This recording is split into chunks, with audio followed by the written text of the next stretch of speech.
দোস্ত আজিজ, দেখাও তোমাদের জালওয়া।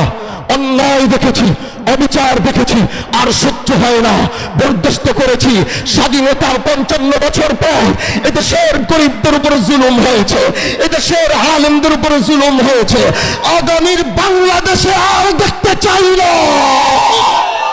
আগামীর বাংলাদেশে কোনো চাঁদাবাজির ঠাঁই হবে না, আগামীর বাংলাদেশে কোনো অন্যায়কারী ঠাঁই হবে না, আগামীর বাংলাদেশে কোনো মাদক বিক্রির ঠাঁই হবে না। এমন এক ময়দানে এসেছি, মরা পিসা বুজুর ভাই তারা একসাথে যখন চলে, আলেমদের গর্ব হয়, এদেশের মানুষের গর্ব হয়। তারা কোথা আলেমের দিকে তাকিয়ে রয়েছে। ও বন্ধু, এটা কখন সম্ভব? এটা তখনই সম্ভব। বলে কখন? যখন তুমি নবীর আদর্শ বাস্তবায়ন করবা। এটা কখন সম্ভব? মুহাম্মদের রেখে যাওয়া যে ইসলাম আল্লাহ আমাদেরকে উপহার দিয়েছে, তখনই সম্ভব। এজন্যই তো বলে আল্লাহ পাক, এজন্যই তো বলে কুল ইন কুনতুম তুহিব্বুনাল্লাহ ফাত্তাবিউনি ইউহিব্বুকুমুল্লাহ ওয়া ইয়াগফির লাকুম যুনুবাকুম ওয়াল্লাহু গফুরুর রহিম। মুহাম্মদুর রাসূলুল্লাহ রেখে যাওয়া সেই সুন্নাত আমাদেরকে জিন্দা করতে হবে। আল্লাহ নবী রেখে যাওয়া আমাদেরকে রক্ষা করতে হবে। নবীর পর সাহাবায়ে কেরাম রক্ষা করেছে, তারপরে তাবিঈনরা রক্ষা করেছে, তারপরে তাবিঈনরা রক্ষা করেছে, তারপরে আইম্মা মুজতাহিদিনরা রক্ষা করেছে, তারপরে ইমামরা রক্ষা করেছে, তারপরে আলেমরা রক্ষা করছে। আগামীতে যদি চরমনার পীর সহ বাংলার সমস্ত পীরকে রক্ষা করতে হয়, তারা জীবন দিয়ে মুহাম্মদের দেওয়া সে আমানত রক্ষা করবে।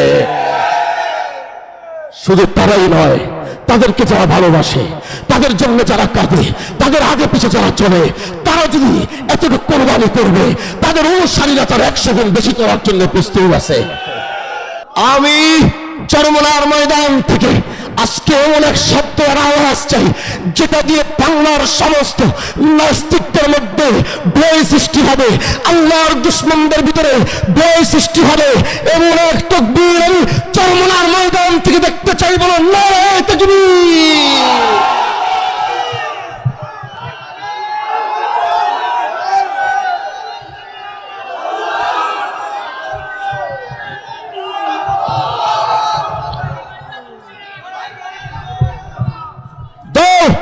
সমস্ত নাস্তিকদেরকে শুনিয়ে বলো আল্লাহু আকবার। আল্লাহ দুশমনদেরকে শুনিয়ে বলো আল্লাহু আকবার। আল্লাহর সমস্ত কুফফারদেরকে শুনিয়ে বলো আল্লাহু আকবার। চরমনার ময়দান থেকে আগামীর বাংলাদেশ ইসলামের বাংলাদেশ হবে। আগামীর সংসদে আমরা কোরআন চাই। আল্লাহ তুমি কবুল করো। দেখি আরেকবার শুনি। আজ এই ময়দান থেকে ইতিহাস সৃষ্টি করেন, গোটা বাংলাকে শুনিয়ে দেন, চরমনার ময়দান থেকে শুনিয়ে দেন। এখান থেকে বিপ্লবের আরেকটি আওয়াজ হবে ইনশাআল্লাহ। নারায়ে তাকবীর। আল্লাহু আকবার। আল্লাহু আকবার। হুশিয়ার সাবধান। হুশিয়ার সাবধান।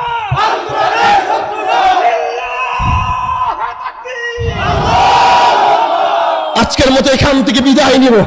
মন ভরেনি, আগামীতে যদি দেখা হয় সেটা রাজপথে হবে। আগামীতে যদি দেখা হয় তাহলে ইসলাম প্রতিষ্ঠিতের জন্য দেখা হবে। যদি ওই দেখা হয় জীবন দিতে হয়, আমরা জীবন দিতে প্রস্তুত আছি ইনশাআল্লাহ।